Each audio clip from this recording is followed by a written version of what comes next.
Jadi rahmatnya Allah kepada orang yang beriman itu luar biasa.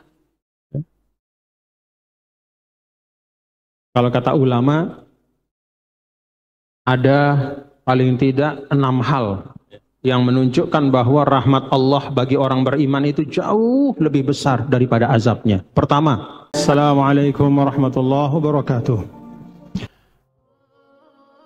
Bagian terakhir dari ayat ini, saudara-saudara, bapak-bapak, dan para jamaah sekalian, ya hakim, Allah tutup dengan kata hakim. Hakim itu apa artinya? Maha bijaksana. Apa bentuk bijaksananya Allah kepada manusia? Alhamdulillah bapak-bapak, saudara-saudara, ya, kita sebagai umat Islam ini Allah Ta'ala berikan rahmat yang jauh lebih besar daripada azab. Allah Ta'ala berikan ampunan yang jauh lebih besar daripada balasan yang setimpal. Jadi rahmatnya Allah kepada orang yang beriman itu luar biasa. Kalau kata ulama, ada paling tidak 6 hal yang menunjukkan bahwa rahmat Allah bagi orang beriman itu jauh lebih besar daripada azabnya. Pertama, kalau berniat baik dapat pahala, sekedar berniat. Kalau berniat tidak baik tidak dapat dosa sampai yang diniatkan itu dilaksanakan.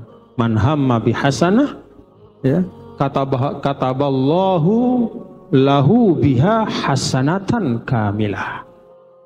Sekedar berniat yang baik saja itu sudah dapat satu pahala yang sempurna. Kalau berniat yang tidak baik tidak ditulis sebagai dosa sampai yang diniatkan itu dikerjakan. Itu rahmat Allah kepada kita.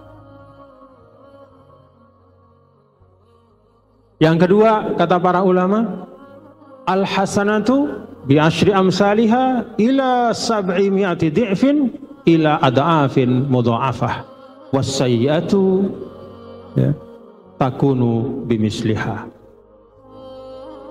Yang kedua, tanda bahwa Allah Subhanahu wa ta'ala itu rahmatnya berlipat dibanding dengan azabnya adalah kalau satu kebaikan Allah balas dengan 10 pahala, bahkan sampai 700 kali lipat.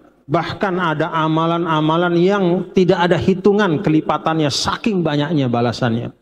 Sedangkan satu dosa itu hanya satu perbuatan buruk hanya dibalas dengan satu dosa.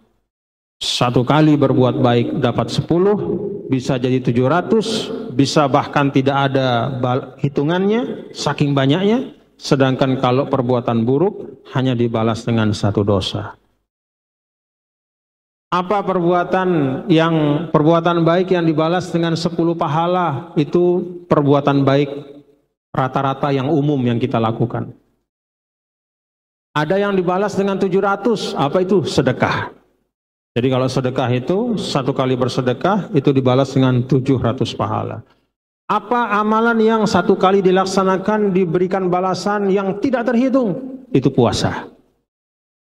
Maka dalam Al-Quran, innama yuwaffas sabiruna ajrahum bighairi hisab. Orang-orang yang sabar, yaitu orang-orang yang puasa, kata para ulama. Jadi ayat ini tentang orang yang berpuasa. Ajrahum bighairi hisab. Mereka diberikan pahala yang tidak 10 kali lipat, tidak 700 kali lipat, tapi hitungannya sudah tidak bisa dihitung oleh manusia. Alhamdulillah. Yang ketiga, kata para ulama, bukti bahwa rahmat Allah itu jauh lebih besar daripada azabnya, daripada hukumannya adalah dalam sebagian riwayat, ya, bahwa orang yang beriman ketika dia melakukan suatu perbuatan dosa, malaikat atid, ya, sahibus shimal, itu yarfa'ul qalam 6 saat. Jadi ketika seorang melakukan dosa itu, malaikat atid itu tidak segera mencatat, tapi ditunda sampai 6 jam. Nah, dalam sebuah riwayat, fa in taba wastaghfara wa illa kutibat sayyi'atan wahidah. Kalau dia tobat dalam jangka waktu 6 jam itu, maka tidak ditulis oleh malaikat atid. Tapi kalau dia tidak taubat, maka ditulis menjadi satu dosa. Ini riwayat sebagian ulama mengatakan hadis yang hasan. Masya Allah. Kalau perbuatan baik baru diniatkan saja udah ditulis. Kalau pekerjaan buruk, bahkan ya, dalam satu riwayat ini, ketika sudah dikerjakan pun itu masih ditunda-tunda nulisnya sampai 6 jam. Ada riwayat yang lain 3 jam, ada riwayat yang lain 7 jam. Ya cuman nggak usah lah ya, nggak usah. Kenapa nggak usah? Bukan masalah malaikatnya menunda, masalahnya kita nggak tahu umur kita. Ya. Begitu selesai berbuat itu, tiba-tiba innalillah kan repot. Belum sempat taubat. Jadi ini yang ketiga, bukti bahwa Allah rahmatnya bagi orang beriman, kasih sayangnya itu berlipat dibanding dengan katakanlah balasannya. Bahwa kalau orang berbuat tidak baik, itu malaikat pun masih menunda sampai 6 jam untuk menulis dosa itu. Lalu yang keempat, Allah Subhanahu wa taala mengampuni dosa hambanya itu wa in balagot ananas sama.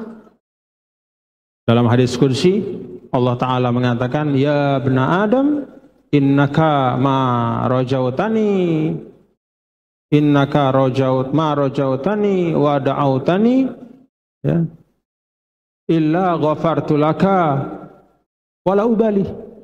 Dalam hadis qudsi, wahai anak Adam, kalau kau datang kepadaku dan berdoa memohon ampun, saya ampuni dosamu. Wala ubali, saya enggak peduli sebesar apa dosamu.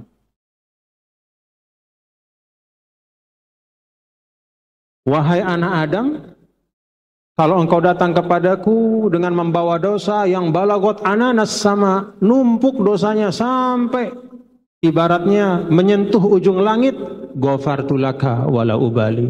Kalau kamu taubat, saya ampuni dan saya enggak peduli. Itu kasih sayang Allah. Jadi tidak ada dosa yang terlalu besar untuk diampuni ya oleh Allah Subhanahu wa taala kalau kita sungguh-sungguh bertaubat. Selain tentu syirik ya. Kalau menyekutukan Allah itu taubatnya cuma satu, yaitu mencabut diri dari kesyirikan dan bersyahadat kembali. Asyhadu an la ilaha illallah wa asyhadu anna Muhammadar Rasulullah. Itu yang keempat. Lalu yang kelima, Allah Ta'ala itu membuka pintu taubat malam yugorgir, sampai nyawa kita berada di kerongkongan sakratul maut. Sebelum sakratul maut, sekeras apapun sakit kita, taubat kita masih diterima. Jadi sudah istilahnya sudah lumpuh semua badannya, sudah tidak bisa bergerak ujung matanya ya, tapi masih ada nafas, masih bisa berpikir, lalu dia taubat, diterima taubatnya selama belum sakratul maut. Itu murahnya Allah, sebesar apapun dosa.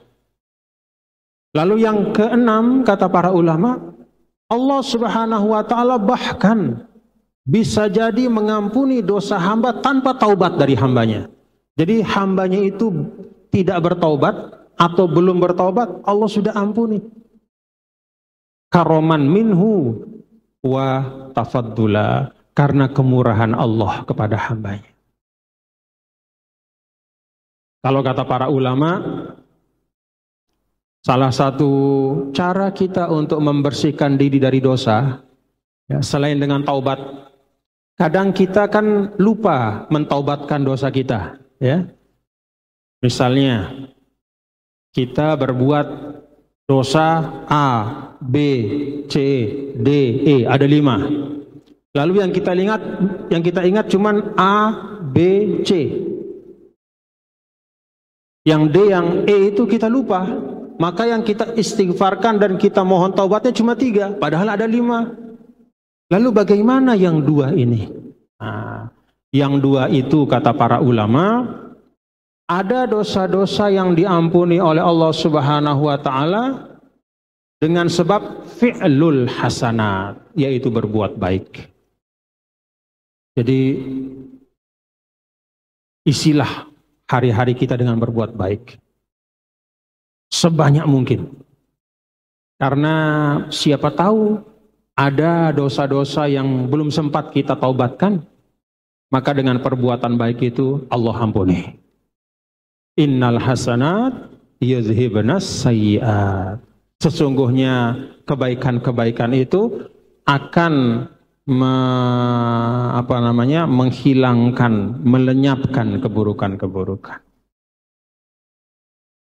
Jadi selalu berbuat baik, dan salah satu yang disebutkan oleh para ulama, perbuatan baik yang paling cepat mendatangkan ampunan Allah atas dosa-dosa kita yang tidak sempat kita istighfar dan taubatkan adalah isda'ul ma'ruf lil ghair, membantu orang lain.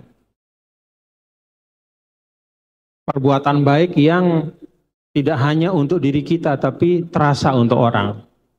Kita senyum sama orang, hatinya senang. Nah, itu perbuatan baik. Apalagi kita bisa membantu dengan sesuatu yang membutuhkan. Nah, 6 hal ini, saudara-saudara, kata para ulama menunjukkan bahwa Allah itu hakim. Allah itu sangat bijaksana, dan bagian dari bijaksananya Allah adalah kasih sayangnya itu jauh melebihi daripada balasannya. Rahmatnya, ampunannya, kebaikannya. Rahmati sabaqat ghadabi. Rahmatku mendahului murkaku. Berniat baik dapat kebaikan. Satu perbuatan baik dibalas 10, 700, bahkan tidak terhitung. Lalu yang ketiga, kalaupun berbuat buruk bahkan itu dalam sebagian riwayat malaikat menunda untuk menulis catatannya. Ditunggu-tunggu taubatnya. Lalu yang keempat, tidak ada dosa yang terlalu besar untuk diampuni oleh Allah. Jadi jangan berputus asa. Lalu yang kelima, Allah Ta'ala membuka pintu taubat sampai sebelum sakratul maut. Kemudian yang keenam dan terakhir, ya, bahwa Allah Ta'ala sampai akhir sakratul maut, Allah berikan ampunan, tidak ada batasan terhadap ampunan Allah Subhanahu wa Ta'ala, dan semuanya itu menunjukkan bahwa rahmat Allah maha luas. Alhamdulillah.